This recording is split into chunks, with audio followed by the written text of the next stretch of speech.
O direito como linguagem. No processo judicial, tudo é linguagem, os fatos devem ser recriados por escrito, e o direito em que se fundamenta o pedido deve ser exposto de maneira correta. É certo que no direito penal observa-se o princípio da verdade real, o que significa um maior desapego a fórmulas e prazos rígidos.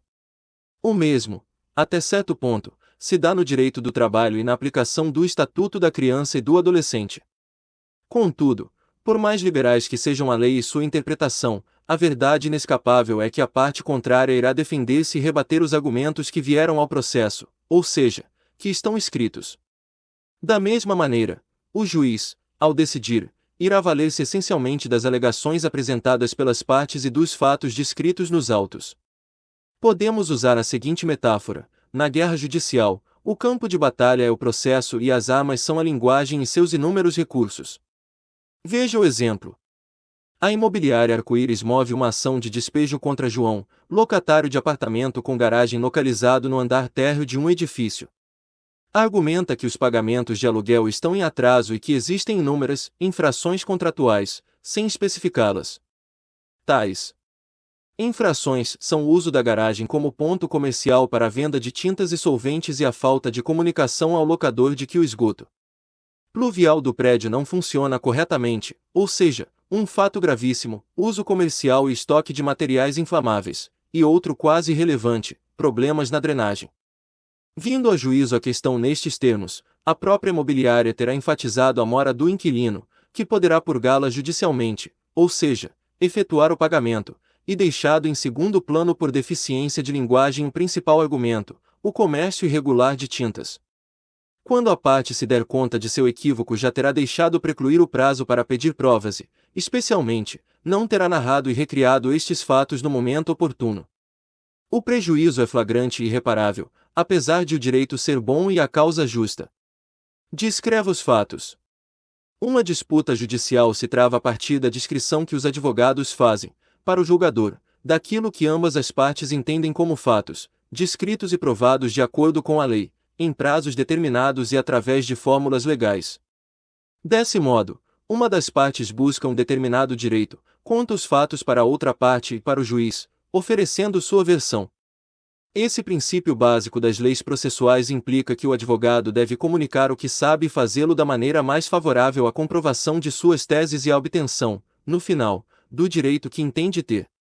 O julgador não sabe de antemão de que trata o processo, a outra parte, no mais das vezes, igualmente não sabe qual o pedido, ou tem apenas informações esparsas, ignorando do que deverá defender-se. A simples rememoração desses princípios elementares da teoria do processo mostra que a afirmativa "tudo no direito é linguagem" é verdadeira e decisiva para o bom exercício profissional. O domínio dos fundamentos da comunicação e da língua portuguesa é da essência do trabalho do advogado, pois é somente por meio da linguagem que ele poderá exercer a profissão e defender os interesses de seus clientes. O advogado é também um profissional da comunicação. No processo você busca o direito e apresenta os fatos. Cabe a você narrá-los e demonstrar suas razões. O domínio da linguagem será decisivo em sua vida profissional. Veja o exemplo. João Antônio é garçom em restaurante de luxo e deve trabalhar sempre com camisa branca e gravata, além de um colete com a marca comercial da empresa. Ao buscar 3 camisas em uma lavanderia localizada ao lado de seu emprego, constata que elas estão manchadas com tinta vermelha e, portanto, imprestáveis para o uso profissional. Em consequência, além de ter de adquirir uma peça nova para trabalhar naquele dia, perde o horário de atendimento do almoço, o mais rentável da casa, é descontado em parte de seu salário e deixa de receber gorjeta e comissão. Ingressando nos juizados especiais, pequenas causas, contra a lavanderia, relata que as camisas foram danificadas e pede genericamente reparação de danos, sem maiores explicações a respeito de seu prejuízo, desconto de salário, comissão e gorjeta. Assim, mesmo que vença a ação, receberá o equivalente a 3 camisas. O juiz limitou-se ao pedido, pois não foi informado de todos os prejuízos adicionais, lucro cessante e dano emergente, sofridos por José. Falando nos autos. A regra geral é muito simples: o advogado tem uma chance para pedir, uma única possibilidade para responder, outra para replicar, eventualmente pode falar em audiência, e o juiz decide apenas uma vez. Nessas poucas e preciosas oportunidades em que o advogado poderá se manifestar, cada linha é fundamental, pelo que diz e pelo que não diz, pelo que pede e pelo que nega. Não se deve desperdiçar as oportunidades de falar nos autos. Triângulo preto apontando para a direita. Quando o advogado fala nos autos, precisa saber muito bem quais seus argumentos mais importantes e, principalmente, deve saber expressá-los de maneira eficiente. Aquele que domina o idioma e estabelece uma boa comunicação obtém grande vantagem na disputa. Veja algumas situações concretas. Se você estiver pedindo indenização por prejuízo ao meio ambiente e disser que o acidente causou danos ambientais, o que se comprova pela poluição no local, estará oferecendo espaço para que a outra parte alegue que o lugar já estava poluído anteriormente, que a crise ambiental é planetária e que até por ingerências de ecossistemas maiores não tem como ser responsabilizada por algo a que não deu causa. Contudo, se em vez da forma anterior você disser que o acidente causou danos ambientais, o que se comprova pelo aumento da poluição no local, estará, pelo acréscimo de uma única palavra, rebatendo, por antecipação, uma possível tese defensiva. Você não discute sobre a poluição no local, mas sim aponta o aumento da mesma. O resultado é muito melhor, com certeza. Em uma ação de consignação em pagamento em que o credor está no estrangeiro, o autor pode dizer que não localizou o credor, em vez de afirmar que este se encontra em um outro país, evitando assim ter de fazer prova de tal fato e arcar com diligências. Nos processos criminais, na defesa prévia, é extremamente comum a frase com pequenas variações: "o réu é inocente", o que provará na instrução do processo, o que, a um só tempo, permite à defesa manifestar sua inconformidade com a acusação e preservar para o momento oportuno a exposição das teses que vai sustentar. As atuações do juiz e do advogado. O julgador, por sua vez, tem igualmente a necessidade de explicar as razões de seu convencimento, por força do princípio legal de que todas as decisões devem ser fundamentadas. Constituição Federal, artigo 93, inciso 9. Não existe no direito brasileiro, exceção do júri popular, a hipótese de uma decisão não ser justificada por quem decide, mesmo que este o faça de modo sucinto. O princípio vale até para a administração pública, que deve, por seus agentes, expor os motivos dos atos que pratica, em especial quanto aos fundamentos legais e ao interesse coletivo. Assim, as atividades relacionadas ao direito dependem, em caráter absoluto, de argumentos que justifiquem a aplicação desta ou daquela lei, a obtenção deste ou daquele resultado útil. Todas as decisões judiciais devem ser fundamentadas, o que significa que seus argumentos serão decisivos para a obtenção de bons resultados, pois o juiz deverá dizer por que os aceitou ou rejeitou. O advogado escreve para defender os interesses do cliente, o juiz, para fundamentar as decisões que toma. Em uma licitação, apenas uma proposta é apresentada, a qual é considerada vencedora e adjudicada à empresa que concorreu. O presidente da comissão de licitações, mesmo em tal hipótese, deverá fundamentar sua decisão, dizendo que foram preenchidos os requisitos do edital e que a vencedora se encontra habilitada a prestar o serviço ao poder público. Logo, ao elaborar a proposta, o advogado deverá demonstrar que ela é vantajosa para a administração e que está de acordo com a lei. Motivar e fundamentar as decisões. É norma processual o livre convencimento, ou persuasão racional, que se encontra, dentre outros, no artigo 131 do Código de Processo Civil. Nenhuma razão ou prova obriga o juiz, mas, por outro lado, a este cabe fundamentar sua decisão, analisando os fatos e dizendo por que motivo escolheu esta ou aquela regra para julgar o processo e por que considerou estes ou aqueles fatos, e não outros, para decidir a causa. Ao decidir, não basta ao magistrado dizer quem tem razão, qual a regra que se aplica e que consequências terá. Ele deve motivar, explicar e fundamentar sua decisão, pois, se é verdade que os indivíduos querem solução rápida para seus litígios, sem maiores formalidades, não menos é verdade que o juiz escreve para quem perde e não para quem ganha. O juiz deve fundamentar claramente sua decisão, não apenas para explicá-la às partes, mas também para que não haja nenhuma dúvida quanto a seu conteúdo. O livre convencimento do julgador obriga-o a motivar e a explicar a sentença e os despachos, num processo. Observe o exemplo a seguir, em que é apresentada a parte final de uma sentença, bem como todos os dados necessários a uma perfeita compreensão de seu conteúdo.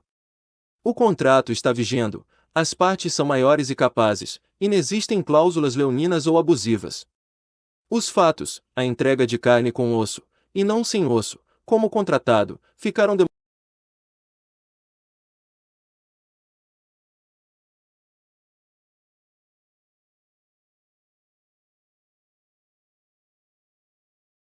O contrato está vigendo, as partes são maiores e capazes, e não existem cláusulas leoninas ou abusivas. Os fatos, a entrega de carne com osso, e não sem osso, como contratado, ficaram demonstrados, especialmente pela prova testemunhal e pelos documentos às folhas 11 e 12. Aplicam-se ao caso os dispositivos do Código Civil que disciplinam a inexecução das obrigações, além de, em caráter subsidiário, o Código de Defesa do Consumidor. Assim, pelos fundamentos de fato e de direito acima expostos, julgo procedente a ação, condenando a demandada Casa de Carnes Marajó a pagar R$ 1.800 ao demandante José da Silva, valor esse acrescido de juros legais e correção monetária pelos índices oficiais. Com a palavra, o advogado. O antigo preceito, o que não está nos autos não está no mundo, ainda mantém sua importância e determina o conteúdo da grande maioria de petições, pareceres e sentenças que estão nos processos. Na prática, isso significa que o advogado, em princípio, só fala uma vez. Contudo, essa concepção restritiva e antiquada foi superada, em parte, e o processo tende a ser menos formal, especialmente na justiça do trabalho e nos juizados de pequenas causas, onde às vezes o juiz, aplicando o princípio da verdade real, busca reconstituir a verdade, determinando a produção de provas, mesmo que elas não tenham sido formalmente requeridas. É evidente que, nesses casos, se o advogado poder peticionar novamente, mais importante ainda será demonstrar competência na linguagem que utiliza. É imprescindível que ele tenha sempre em mente que a comunicação se dá por escrito, deve ser clara e eficiente, no mais das vezes, somente pode ser feita uma vez. A competência na linguagem é a regra e não a exceção. Se o advogado errou uma vez, deve procurar não errar de novo. Uma frase infeliz, incompleta, equivocada ou confusa pode ser uma armadilha para seu autor. Mesmo que o juiz reabra a instrução do processo e dê oportunidade para novas manifestações das partes, inclusive a juntada de documentos, de nada adiantarão petições incompletas e defeituosas, especialmente quando o mesmo erro é repetido. Toda e qualquer oportunidade de falar nos autos deve ser aproveitada ao máximo para corrigir os eventuais deslizes do texto anterior. Lembre que a petição é inserida nos autos e lá permanece, com suas virtudes e defeitos. Você fala poucas vezes no processo e, por isso, sempre precisa falar bem. O custo da má linguagem. Os tradicionais conceitos mantidos em nossos códigos de processo de que a petição inicial limita a sentença e de que as razões de recurso restringem o acórdão mostram com clareza que toda e qualquer oportunidade de falar nos autos deve ser bem aproveitada. Muitas vezes a parte ganha a causa, mas não atinge os bens da vida que buscava por não tê-los pedido com clareza na inicial do processo ou na reconvenção. Isso também acontece na apelação, pois o tribunal irá decidir apenas sobre os pontos de inconformidade do recorrente. Se o advogado não se conformou e recorreu apenas contra uma fração da sentença, a parte que restou irrecorrida terá transitado em julgado. Assim, tão importante quanto dominar tais conceitos do processo civil é aplicá-los com eficiência, não deixando dúvidas quanto à extensão da inicial ou das razões do recurso. A linguagem deficiente é duramente punida em juízo. O advogado pode perder o processo, obter apenas parte do que pediu, alcançar resultado diferente do que esperava ou nem sequer ser compreendido. Não há uma segunda chance, pois a coisa julgada é imutável. Exemplo: Pedro foi processado como avalista de uma nota promissória emitida por João, o qual não honrou seu compromisso.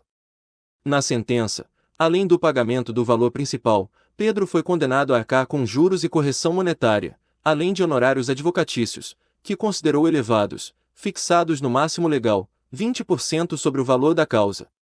Em suas razões de recurso, pediu a reforma da decisão para afastar os juros e a correção, nada mencionando quanto à redução de honorários, que considerava já implícita no seu pedido. Provida a apelação, nada mudou quanto ao percentual de honorários, pois um defeito de linguagem, a omissão, fez com que o tribunal não decidisse quanto a tal ponto. A má redação pode levar ao insucesso em uma demanda. Podemos afirmar, portanto, que sem linguagem não há justiça nem direito. É com a linguagem que os atores da cena judiciária pedem, respondem, replicam, narram, explicam, opinam e decidem. O uso correto e adequado do idioma não é apenas um dos vários instrumentos de trabalho valiosos para o advogado, como são a capacidade de argumentação, o poder de síntese, o conhecimento do direito, a cultura geral e o bom senso. Ele é o elemento essencial, fundamental, e pode ampliar os efeitos dos demais ou, se ausente, diminuí-los sensivelmente. Dominar a língua portuguesa para expressar-se com clareza e eficiência é o principal fundamento da profissão do advogado. Não basta ter razão, é preciso saber dizê-la. Muitas vezes a parte abre mão de teses importantes por não saber expressá-las, ou não se vale de fatos relevantes por não saber descrevê-los. A linguagem é o instrumento de todos os operadores jurídicos. E por meio dela que se alcança a justiça. Além de ter o direito, você tem de saber expressá-lo de forma precisa, adequada e facilmente compreensível. A justiça e o direito materializam-se através da linguagem. Em uma ação de reparação de danos causados pelo atropelamento de um pedestre sobre a faixa de segurança, o advogado pode dizer que a lastimosa vítima foi colhida pelo veículo placas ABC 1234 dirigido pelo réu, que não utilizava cinto de segurança e estava fumando, além de não ter respeitado a sinalização de trânsito.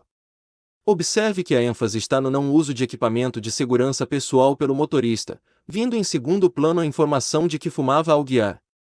Apenas no final da frase, em posição absolutamente secundária no texto, é que vai aparecer o principal argumento: foram violadas regras de trânsito.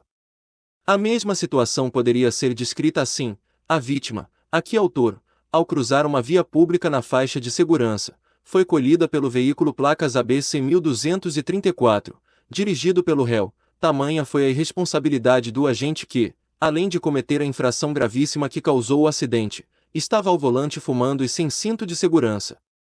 Na segunda hipótese, o fato principal recebe o devido destaque, o texto é objetivo e existe uma clara hierarquia de valores na forma de descrever os fatos. A linguagem como alvo, ataque os pontos fracos. Não podemos esquecer que uma técnica muito simples e eficaz usada nos embates judiciais é atacar a linguagem do adversário. Quando um advogado conseguiu desqualificar o texto do outro, fazendo críticas diretas ou indiretas à sua forma e à sua correção, não apenas vai enfraquecer os argumentos do oponente como, principalmente, desviará o foco do conteúdo principal.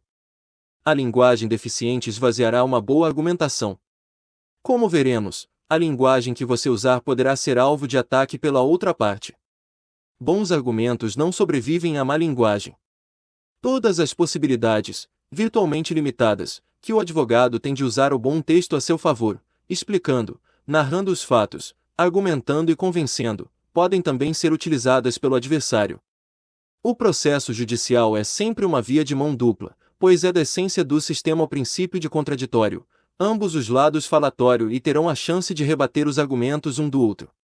O debate judicial deixa sua redação exposta a críticas. Esse princípio tão singelo do processo, tanto do civil, quanto do criminal ou do trabalhista, assegura a chance de falar e de peticionar, mas igualmente deixa o profissional exposto ao olhar crítico do oponente. Se a decisão for desqualificar a linguagem do adversário, é bom lembrar que ele também pode usar esse recurso e atacar a linguagem que você usa na petição. A chance de que isso aconteça é real e efetiva, não mera hipótese teórica. Como num duelo verdadeiro, você está atirando e servindo de alvo ao mesmo tempo. Nesse momento é imprescindível, ao advogado, mobilizar todos os recursos e exercer amplamente suas virtudes, não esquecendo de se proteger nos pontos em que se sente inseguro e com menos argumentos. O princípio do contraditório leva à análise dos argumentos apresentados e da maneira como são expostos. O advogado critica e é criticado. Por isso é preciso explorar as próprias virtudes, conhecer os próprios defeitos e saber defender-se. A crítica à linguagem. O ataque à linguagem do adversário é um recurso lícito e tem fundamento técnico, pois sua eficácia está em desviar a atenção para um defeito, de preferência grosseiro, nos aspectos formais do discurso do contendor. É como se alguém dissesse: veja, ele nem sequer sabe se expressar e pretende que suas razões sejam encaradas com seriedade, ou ele não sabe o que diz e alega ter direito, ou ainda mais o que será mesmo que ele quis dizer. Todas essas reações são indesejáveis, pois vão ficar na memória do leitor e podem impressioná-lo negativamente. Mais ainda, o advogado que não se expressa com segurança pode ter certeza de que vai sofrer ataques nesse plano. Além de deixar evidente para todos os leitores que não domina o principal instrumento do trabalho jurídico, quem escreve uma petição em linguagem descuidada estará simplesmente armando e municiando os adversários, dando-lhes a preciosa oportunidade de apontar os erros que ele próprio cometeu.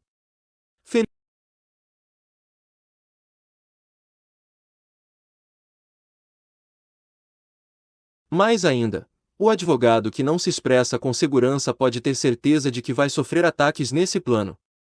Além de deixar evidente para todos os leitores que não domina o principal instrumento do trabalho jurídico, quem escreve uma petição em linguagem descuidada estará simplesmente armando e municiando os adversários, dando-lhes a preciosa oportunidade de apontar os erros que ele próprio cometeu. Feliz do advogado diante de quem o destino puser um adversário que escreve mal. Ele poderá ressaltar esse fato, criando dificuldades que vão fragilizar seu oponente no debate. Se ele conseguir explicar-se, terá gasto um bocado de energia desnecessariamente para chegar apenas ao ponto inicial. Desviar a atenção para um defeito na linguagem da outra parte é uma ótima estratégia, um recurso lícito e eficaz. Impressões negativas dificilmente são desfeitas. Assim, use essa técnica mais, antes, cuide de seu próprio texto. O erro mais comum. Erros de grafia são imperdoáveis, em vista dos modernos corretores ortográficos que fazem parte das ferramentas dos processadores de texto. Erros de concordância e de regência, embora um pouco mais sutis, são também injustificáveis para um estudante ou um profissional que tenha um mínimo de familiaridade com a gramática.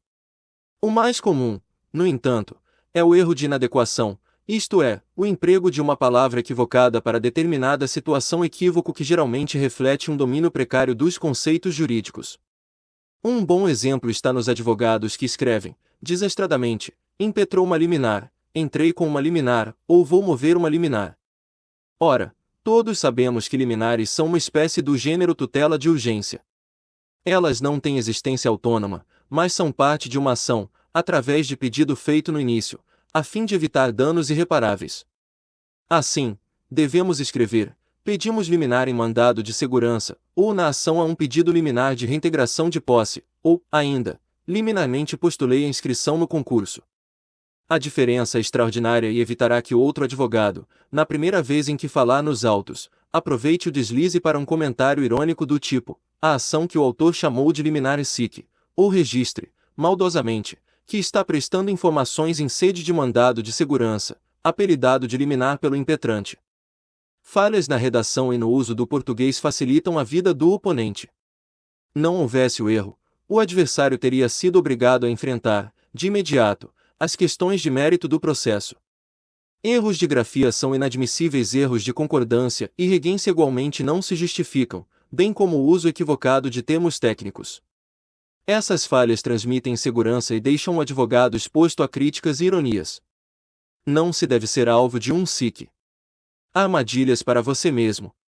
Não esqueça a história verídica daquele advogado que, em processo criminal por lesões em um acidente de automóvel, alegou nas razões finais que o cliente jamais pagou uma multa de trânsito. A infeliz afirmativa foi depois usada pelo promotor de justiça como indício do péssimo caráter social do indivíduo, que até a administração fraudava. Foi necessário que o advogado voltasse aos autos para, constrangido, explicitar que tentará dizer que seu cliente jamais fora multado, em vez de ser um mau pagador. Uma afirmativa infeliz pode causar muitos problemas. Um bom argumento apresentado em má linguagem pode voltar-se contra o advogado que o usou. O erro contamina a petição. Quando o contendor critica uma expressão latina que o adversário usou incorretamente, ou palavras empregadas fora de contexto, frases desconexas ou citações inadequadas, ele estabelece uma discussão prévia, anterior ao mérito, na qual certamente sairá vitorioso. Esse revés no início de uma petição é, aos olhos do leitor, extremamente negativo, pois agregará uma suspeita inespecífica a tudo o que se seguir a ele, não apenas na ordem sequencial da leitura, como também, e principalmente, na importância que o receptor dará às teses e argumentos do pedido.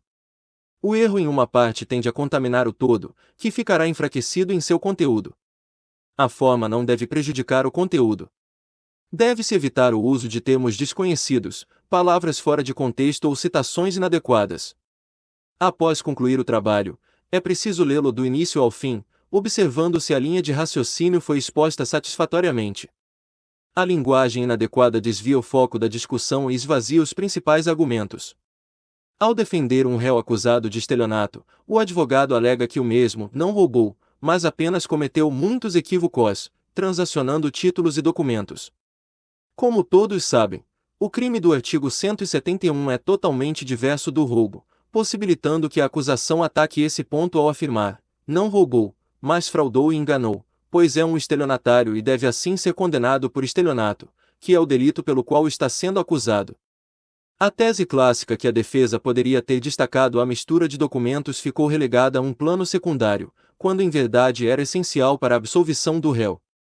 O defeito de linguagem, falar em roubo, quando o foco deveria ser estelionato, foi decisivo para o insucesso. O bom leitor e o mau português. Na área jurídica, os leitores em geral desprezam aquilo que identificam como mau português. Quanto maior for a qualificação de nosso leitor, mais aumentarão nossos riscos, pois seremos analisados no uso técnico da linguagem, na correção, na precisão vocabular e na construção do texto. As consequências negativas são visíveis. Se alguém escrever "o parecer do juiz é soberano", estará, em apenas 6 palavras, cometendo mais de um erro. Primeiro, porque juiz decide por despacho, sentença ou voto, mas jamais opina ou emite parecer. Mais ainda, a palavra soberano transmite uma ideia imperial, de soberba e supremacia da figura do julgador, constrangendo a este, soando falsa e, principalmente, evidenciando baixa autoestima e desconfortável subserviência do autor. Por fim, se for preciso reafirmar uma verdade tão óbvia, pode-se despertar no leitor a terrível suspeita de que não se tem nada melhor a dizer. Ora, se em vez disso o profissional utilizar expressões simples como "a decisão judicial deve ser cumprida", "a matéria já foi decidida", "a questão está preclusa nesta última", um uso correto e necessário de termo técnico, estará transmitindo, em primeiro lugar, a ideia de que sabe do que está falando. Além disso, e este é o ponto mais importante, levará a atenção do leitor para o que interessa na hipótese decisões judiciais devem ser cumpridas. Podemos estabelecer uma regra semelhante à lei de Murphy. Sempre haverá alguém para apontar os erros que você cometer, porém, uma boa linguagem sempre transmitirá a ideia de uma boa causa. Se gostou, então se inscreva no canal, curta, comente e compartilha.